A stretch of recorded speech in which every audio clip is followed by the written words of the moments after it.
Rebecca Thompson fell from the Fremont Canyon Bridge twice. She died both times. The first fall broke her heart, and the second fall broke her neck. She was only 18 years old when she and her 11-year-old sister were abducted by a pair of hoodlums outside of a convenience store in Casper, Wyoming. They were driven 40 miles southwest to the Fremont Canyon Bridge. It was a one-lane steel beam structure that rose 112 feet over the North Platte River. And it was there that these men brutally beat and unspeakably assaulted Rebecca. She somehow convinced them not to do the same to her sister Amy, but eventually both girls were thrown over the bridge. And tragically, Amy died upon impact, while Rebecca ricocheted off of a ledge and fell into some deep water. With her hip fractured in 5 places, she somehow managed to swim to shore, and trying to keep herself from the cold of the water, she wedged herself between 2 rocks, and she waited for the dawn to come. But it never did. Oh, the sun came up, and eventually she was found, and the physicians attended to her wounds, and the courts imprisoned her attackers, but the sun never came up on that dark night of horror in Rebecca's life. She spent 19 years trying to move past it, but couldn't. And so in September of 1992, 19 years later, she returned to that bridge. Against all of her husband's pleadings, she returned with both her husband and their 2-year-old daughter to that bridge, and she sat on the edge of it in tears, retelling her story. Now, her husband didn't know what to do, and he picked up the toddler, not wanting her to see her mother cry, and he started to move back to the car, and that's when he heard Rebecca's body hit the water. And that's when Rebecca died for the second time. Again, the sun never came up on that dark night in Rebecca's life. And even though life had passed, even though 19 years had passed, she was never able to get out of that gorge in her life. And many of you can relate, maybe not to those experiences, maybe not to those circumstances, but many of you know what it's like to have pain that you can't move away from in your life. And all of us have gone through different things in our lives, different moments, different seasons, different circumstances that have left wounds in our heart that we've not been able to move on from. And those wounds come to define us in our own minds. They define us in the minds of other people. And as much as we'd like to, we never seem to be able to move forward. Have you ever had that experience in your life? That experience that molded you and shaped you, and as much as you've tried and as hard as you've tried to move past it, you just have not been able to? And for one reason, you can't get beyond it, or for another reason, you can't let it go. Or maybe other people keep bringing it up, or maybe in moments of just sheer unknowns of things that happen, it just keeps bringing back those memories like a flood. And no matter how hard you try, you can't seem to move beyond it. Maybe your parents divorced when you were young and you've never recovered, and it's affected you and it's affected other relationships. Or maybe you long for a relationship with one of your parents who doesn't seem to care or want to have that relationship with you. Maybe you've never been able to have a serious relationship, that things that happened to you in your past have seemingly impacted every relationship that you've tried to have. Or maybe you made decisions financially years ago and you're still feeling the effects and the consequences of those decisions, and finances keep you up at night. Maybe you failed, or maybe somebody failed on your behalf. No matter what it is or no matter what's happened, though, you find yourself feeling alone, sad, hurt, depressed. You're poor, you're isolated, you're alone. You're alone and you feel it. You can't seem to move beyond it. You're isolated internally. And nothing you've tried, nothing that other people have told you to do has ever seemed to help you move beyond what it is you've been through. And all of us have had those type of experiences in our lives, and you're alone. You're alone internally. And I want to talk not today about this social distancing that every single one of us is feeling and experiencing right now. This morning I want to talk to something so much deeper than that. I want to talk about the internal isolation that you felt maybe for months, for years, maybe even for you, decades. And as much as you've tried, you can't get beyond it. And you'd love to go outside of your house today and you'd love to be surrounded by people, but the truth is, and you know it, even if you could do that, you would still feel that isolation. You would still feel alone. There's a sense in which you would still feel abandoned. Because the truth is, you can be surrounded by people and still be isolated. Today, you could be surrounded by people and still be isolated because of that event or that experience in your life that you've never been able to move beyond or past. And I want you to know this morning, even though you may feel alone, you are not alone. In fact, there are many people online that feel the same way that you feel right now. Many of us have felt those moments in our lives, and many of you feel it right now. And I want you to know that the scriptures are filled with stories just like yours. In fact, I would go so far as to say that the scriptures are stitched together with story after story of people who were carrying some deep wounds that they weren't able to move beyond. And it's to such a story that I want to take you to this morning. It's found in the book of Mark, specifically Mark chapter 5. And Mark is the third book of the New Testament. It's one of 4 books that we refer to as the Gospels, the books that chronicle the life of Jesus. And as we look at Mark chapter 5 today, we're going to find the story of a woman who's been carrying a terrible burden for over a decade. And my hope is this morning, as we look into her story, that you will see your story in hers. And more than you having freedom from social distancing today, my hope is that at the end of our time together this morning, you would feel a sense of freedom from that internal isolation that you've been dealing with for years. And so I want you to join with me in Mark chapter 5. And just to give you a little bit of context as to where we're about to pick up, Jesus has been up on tour up until this point. Jesus is the rock star of his day. His ministry is taking him everywhere and surrounding him with all sorts of different people. He's just healed a man who was demon possessed, which is an incredible story in and of itself. And then he gets in a boat with his disciples and he travels to the other side of a lake. And when they get out of the boat, he's met by a man named Jairus. Now, Jairus is the leader of one of the local synagogues, and he comes to Jesus, begging Jesus to come and see his daughter because his daughter's sick, and he desperately believes and wants Jesus to heal her.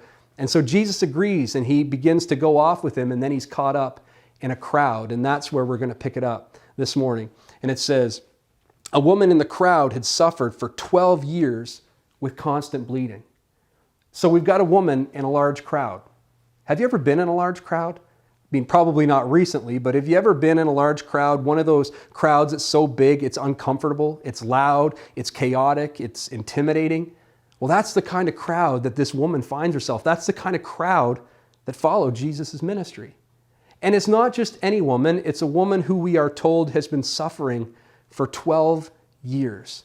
She's been carrying this physical burden for 12 years, completely alone, completely isolated. And it's easy to read that, quickly that she'd been suffering for 12 years, but there's so much more that can be read between the lines if you'll stop long enough to put yourself in her sandals. Which is one of the things I'd encourage you to do as you read the Bible, because I know for many of you, you try to read the Bible and it's difficult and you're not really sure, you don't really ever get anything out of it and you seem to read the same sentence over and over and over again trying to read it. But I encourage you to put yourself in the story. Put yourself in the scriptures and try to imagine what's happening. Try to smell the scene. Try to identify with people in the story and what they might have seen, what they might have heard, what they might have felt.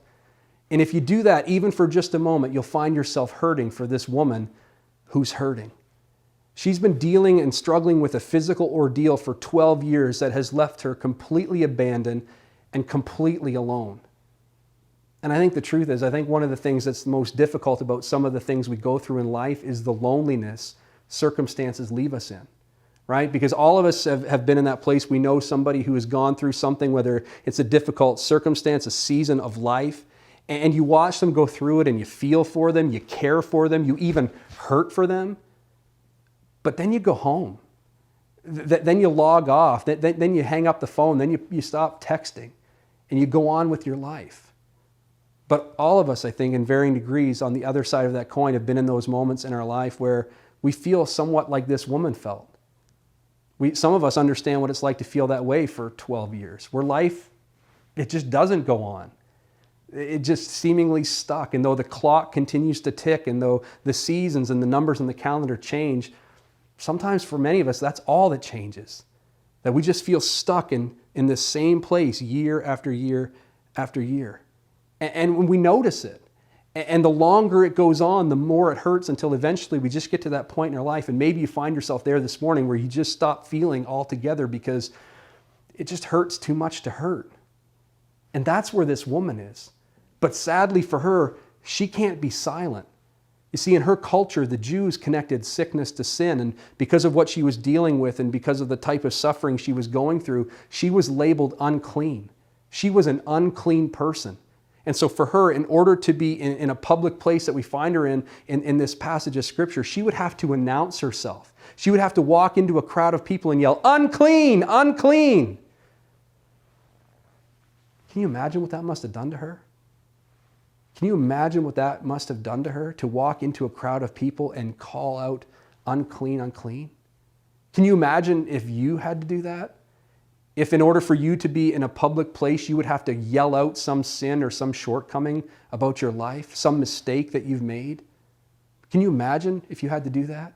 Can you imagine if you contracted this virus that everybody is talking about in our world today, and in order for you to go into a public gathering, you would have to yell that out as opposed to self-isolating for 14 days?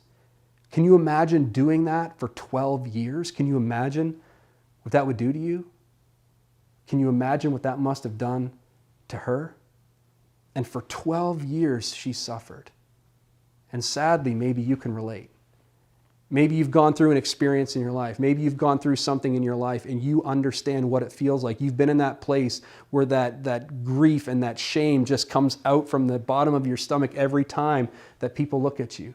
That every glance that comes your way is just this painful reminder that everybody knows what happened or knows what you did or what you didn't do. And every time people whisper, they're talking about you in some way, or every glance that comes your way and something that isn't said is somehow a judgment that's being passed on you. That's what this woman has experienced for 12 years. For 12 years, this is how she suffered.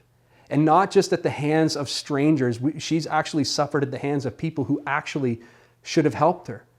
Watch what happened. She went to some doctors. It says she had suffered a great deal from many doctors, not just one or two, from many doctors. And over the years, she had spent everything she had to pay them, but she had gotten no better. So now she's not just sick and she's poor. She's weak. She's tired. She's alone. She's isolated. She's lost. And sadly, I know this morning there are many of you out there that know all too well what that feels like, where life is just really heavy. And at the same time, I know that there are many of you out there this morning who can't relate to this at all. You have absolutely no idea what it feels like to struggle in this way.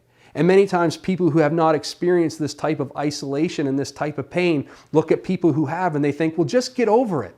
Just move on. Just go get help. And this woman has, like many of you have. She's done everything that she knows how to do to get beyond, to move beyond this reality that she now has to manage and endure. She's gone to doctors, not just one. She didn't stop after seeing one or two. She went to many doctors. She's taken the entire Skittles bag of prescriptions, and nothing has happened. Nothing has helped. Nothing has worked. Nothing has changed. That is, until she hears of a new doctor. She had heard about Jesus. And so she came up behind him through the crowd and she touched his robe. So she's heard of a new doctor. Dr. Jesus has come to town, and to her, he's different from all the other doctors that she's been to. For starters, he doesn't charge anything, which is good because the other doctors have taken all her money. But secondly, he seems somehow to be drawn. He seems somehow to specializes in cases involving outcasts. There was the demon-possessed man who I mentioned a little bit earlier. He was demon-possessed and Jesus freed him. There was a man who couldn't walk and Jesus commanded him to walk and he did. There was a blind man and Jesus put mud on his eyes and he could see. And a widow's son who died, Jesus brings him back to life. And there's a leper who no one would even go near, and Jesus touches him and he's freed. And so she hears these stories firsthand. She doesn't see them on Facebook. She doesn't see them on YouTube. She's heard them firsthand about how Jesus has touched other untouchables. And these stories stir up in her one last ounce of hope, one last ounce of faith. And she gets to the point walking through that crowd where she says, I just have to touch his robe. I don't even have to see his face. I don't even have to hear his voice. If I could just touch his robe, maybe Dr. Jesus could do something for me. So do you get a sense of the desperation she's working with right now? And desperation doesn't feel too good, does it? I mean, it's not a place that many of us want to be, but I would suggest this morning that desperation is one of the healthiest places that we can be. In fact, that may be why you're here this morning. You've tuned in online with us this morning because you're desperate. You're desperately searching for hope. You're desperately searching for answers. And you might not want to feel that way, but I would suggest that you're in a great place. And I say that because of this.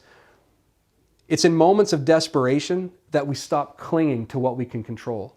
It's in moments of desperation that we just stop clinging to what we can control.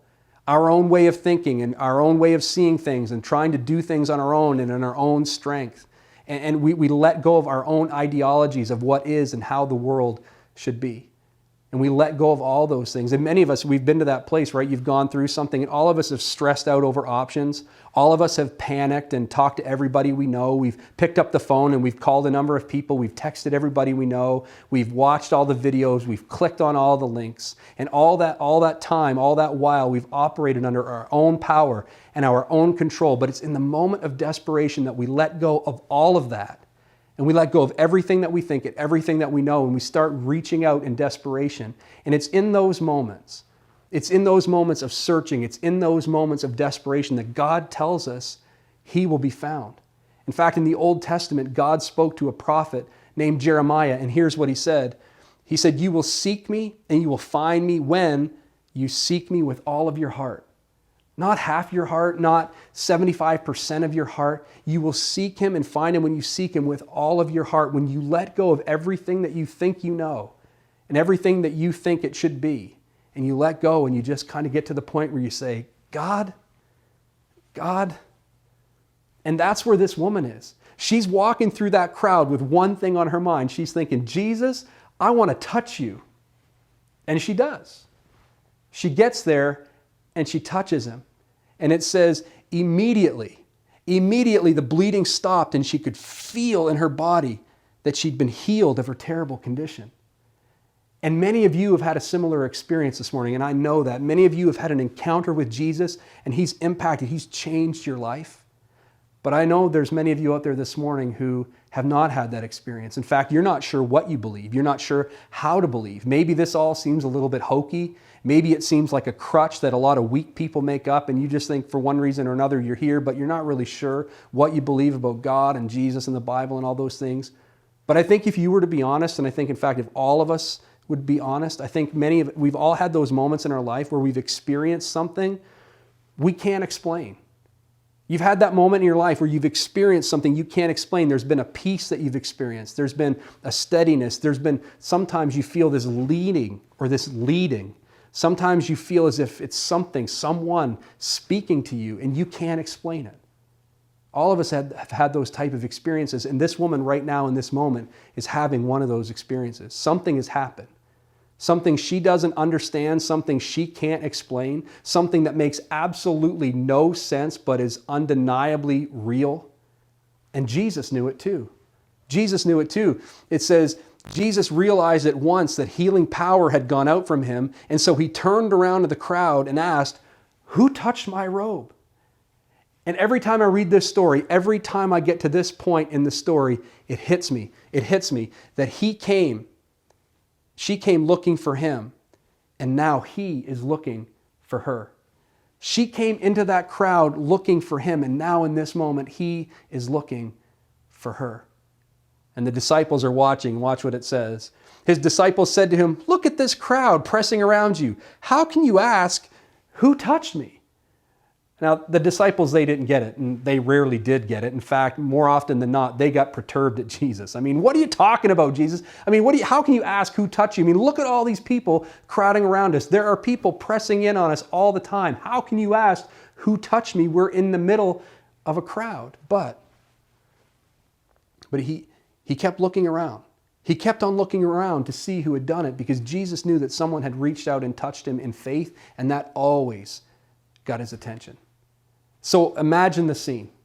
Imagine the scene. Jesus is calling out. She's standing right beside Him, hearing Him call out, "Who touched my robe?"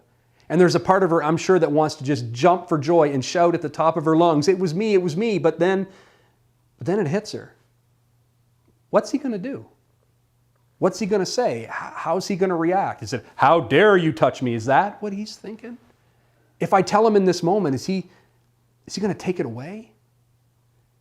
Now, I think all of us have the tendency to complicate who Jesus is many times. It doesn't matter if you've been a Christian for 20 years or if this is the first time you've wanted to hear anything about Jesus in 20 years. All of us have the tendency to overcomplicate and overanalyze who Jesus is. But in this moment, here she is with her heart on His sleeve. And for 12 years, she has suffered. Historians and commentators alike, they all agree that because of this woman's suffering and the type of condition she had, she would have been socially shunned. She would have been completely abandoned. She would be completely isolated. Her parents, her own parents would have disowned and abandoned her. She's full of fear and hurt and pain. And Jesus can see in this moment beyond her physical hurt and beyond her physical pain. He sees the fear that's welling up inside of her in this moment. And yet in this moment, what is the first thing? Knowing all of this, what is the first thing that Jesus says to her in this moment? He says, daughter, daughter. Imagine what she's been called for 12 years.